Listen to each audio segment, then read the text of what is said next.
بسم الله الرحمن الرحيم. اللهم صل وسلم وبارك على سيدنا محمد عليه افضل الصلاه والسلام. كل سنه وانتم طيبين. طبعا بمناسبه المولد النبوي، كل سنه وحضراتكم طيبين، الامه الاسلاميه بخير يا رب العالمين. نبدا بقى بالصلاه على الرسول عليه افضل الصلاه والسلام. يا ريت ما تنسوش بقى في اللايكات، عشان انتوا عارفين اللايك بيرفع الفيديو وعشان يوصل لاكبر كم من المشاهدين. واللي لسه اول مره يخش قناتي يا ريت يشترك فضلا وليس امرا. نوروني طبعا. هبدا ان شاء الله معاكم برج الدلو باذن الله. بسم الله. بسم الله الرحمن الرحيم.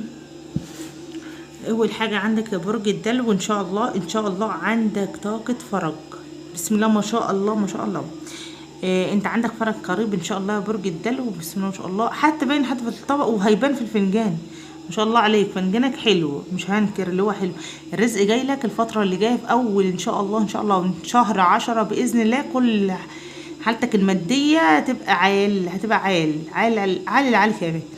ربنا يرزقك من واسع ان شاء الله يا برج الدلو، ان انت عندك رزقه حلوه جاي لك مبلغ من المال. تمام، المبلغ ده جاي لك من مكان كده، من شغل او من حاجه. المهم ان انت جاي لك مبلغ من مال. والشريك برضو ما شاء الله برضو رؤي حلو ان شاء الله.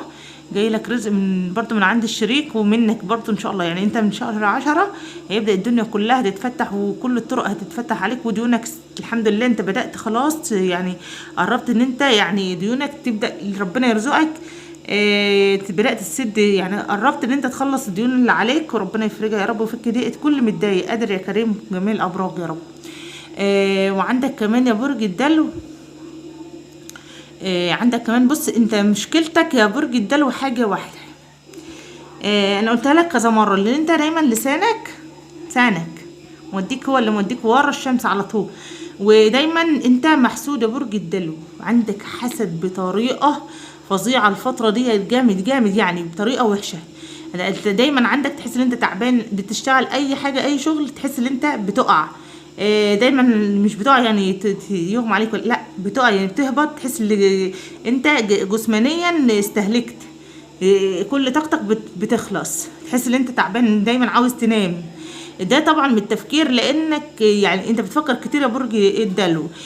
فاحنا في الطبق، بالنسبه للطبق دايما اهو شوف العيون مترصده فيك، صعب قوي قوي قوي. واكترهم العيون اللي جالك، بص دي اكترها من القريب والغريب. ما شاء الله انت ما شاء الله يا برج الدلو.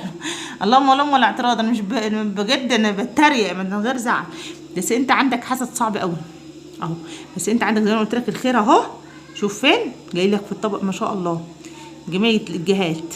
تمام، ده بالنسبه طبعا للعمل ان شاء الله. وده بالنسبه للطبق. هنشوف بقى فنجانك في حاجات احلى واحلى. بس اهم حاجه ايه؟ اللايكات بالله عليكم، عشان اللايك بيرفع الفيديو، وكومنت حلو كده، صلى على الرسول عليه افضل الصلاه والسلام. نسمي الله كمان هنا. بسم الله ولا حول ولا قوه الا بالله.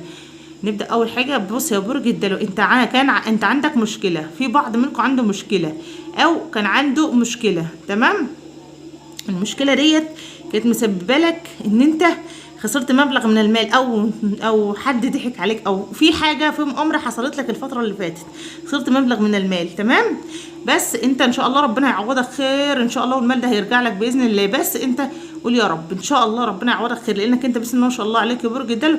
حتى لو كل العيون على راي العيون بصاصه، بس انت عندك احسن حاجه ان انت بص اهو، شوفي طريقك مفتوح من كل حاجه، طريق الحب وطريق العمل وطريق كل حاجه لله الحمد من قبل ومن بعد. عندك انفراجه صعبه. ما شاء الله الله اكبر عليا يعني. بس انت عندك في كلام، عندك كلام كتير قوي في الفتره دي، بيتكلموا عليك بطريقه فظيعه والله العظيم، بيتكلموا عليك كتير قوي. بس انت عندك شخص، بص انت حتى شوف في طريقك اهو، شوف الرزق اهي، انت ربنا رزقك اهو. شوف الست اللي واقفه دي اهي، الست دي شايله لك بص حاجات، هي اصلا يعني الله اكبر حيه. عارفين يعني ايه حيه؟ حيه يعني بطنها مليانه منك اهي. تحس شخصيتها صوتها تخين، او فيها متشبهه بالرجال يعني ايه. الست ديت مش صافيه النيه ليك خالص خالص يا برج الدلو، واقفه لك على طريق الرزق. شايفها اهي الست ديت، يعني ربنا يعافيك منها يا رب، واجعل كيدها في نحرها يا رب، كل اللي بتعمله يقعد في حجرها ان شاء الله. وعندك كمان بص يا برج الدلو، انا زي ما قلت لك في كلام كتير، في الناس بتتكلم عليك كتير فعلا اهو. تمام. وعندك نفور برضو، في بعض منكم عنده نفور من الشريك او ايه، لا مبالاة يعني، عادي عادي الشريك موجود زي مش موجود عادي، مش فارقة معاه. بس انت الشريك على فكرة انت يعني ايه، بتحس ان انت يعني ضميرك بيأنبك من العلاقة اللي انت فيها، العلاقة الثلاثية برج الدلو. بس انت بتقول الشريك طيب، الشريك كويس، الشريك مش عارفة ايه، بس انت من جواك انت في علاقة ثلاثية، والعلاقة ديت يعني بتحس ان هي ايه كويسة، العلاقة دي كويسة، وحاسس براحة نفسية، وحاسس ان هي بتعوضك خير فيها. بس بلاش العلاقات الثلاثية برج الدلو، غلط طبعا. بس احذر من يعني حاول ان انت تحرص وما تخونش. تمام. عندك يا برج الدلو كمان، انا قلت لك اهو انت بتشتكي الفترة دي من برضه ظاهر هنا اهوت، انت بتشتكي الفترة دي من تعب، من تعب جامد، تعب جامد في جسمك، في ظهرك، في رجلك. تمام. وعندك برضو يعني ربنا يشفيك يا رب ويشفي كل مريض. وحاول ان انت ما يبقاش عندك كسل، تحاول ان انت تشد حيلك اكتر واكتر يا برج ده، لانهم عايزينك تقع ونفسهم يتفرجوا عليك، ما تشمتش حد فيك. ولو عندك مشكله، عندك حاجه، يا ريت لسانك يبقى حصانك، ونصنت صانك ونخنت خانك يا برج الدلو. حافظ على لسانك، لسانك ايه، حافظ على لسانك. تمام. وبلاش تدي امان لاي حد، حاول ان انت خلي بالك من نفسك، لان بص اهو كلام وحوارات وانت بتدور في القديم. ليه؟ ارمي القديم ده كله ورا ظهرك، عشان القديم ده هيسبب لك مشاكل. كل ما تفكر فيه تحس بالمشكله او بتأنيب الضمير، او بتكره الحياه، او بتكره نفسك. فانت بلاش يا برج الدلو، عشان ايه؟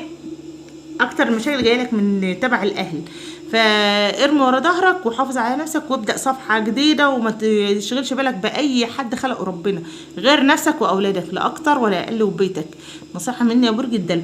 وعندك كمان يا برج الدلو ان شاء الله في عندكم محكمه، انا فعلا هي بتظهر عندكم كل مره، عشان ما تقولوش انا بقول نفس الكلام، لا انت عندك فعلا محكمه في الفتره اللي جايه. تمام. المحكمه دي لسه القاضي بينظر فيها، هي بس ان شاء الله الرد الاخير ان شاء الله، او الحكم الاخير هيبقى ايه، شهر 10 ان شاء الله.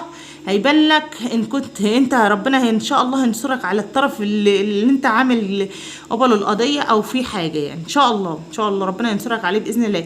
بس انت عندك يا برج الدلو حاجه كمان، شفت دي عندك اهو، شفت دي الدايره دي، او الكم ده من البن ده انت شايل هم كبير على قلبك، في مشكله شاغله بالك وتفكيرك وشاغله كل حاجه، مقلقاك الفتره ديت قوي، وتدعي ربنا من قلبك ان ربنا يطلعك منها ان شاء الله، ربنا يخرجك منها. بس ده كله فدا ولادك يا برج الدلو، وفدا بيتك، وفدا نفسك وصحتك. اهم حاجه ربنا بنجيك، بياخد منك مثلا المال، بس بيديلك حاجات تانية احسن واحلى. وربنا يا رب يوفقك وما يجيبش اي حاجه وحشه ليكم يا رب العالمين. انت برج من اطيب الابراج، وربنا يديكم على قد نيتكم. ونصيحه مني تاني مره، نتخلي بالك من صحتك يا برج الدلو، محدش هينفعك. ويا ريت ما تنسونوش بقى في اللايكات، وكل سنه وحضراتكم طيبين، والسلام عليكم ورحمه الله وبركاته. نلتقي في فيديو جديد ان شاء الله، مع السلامه.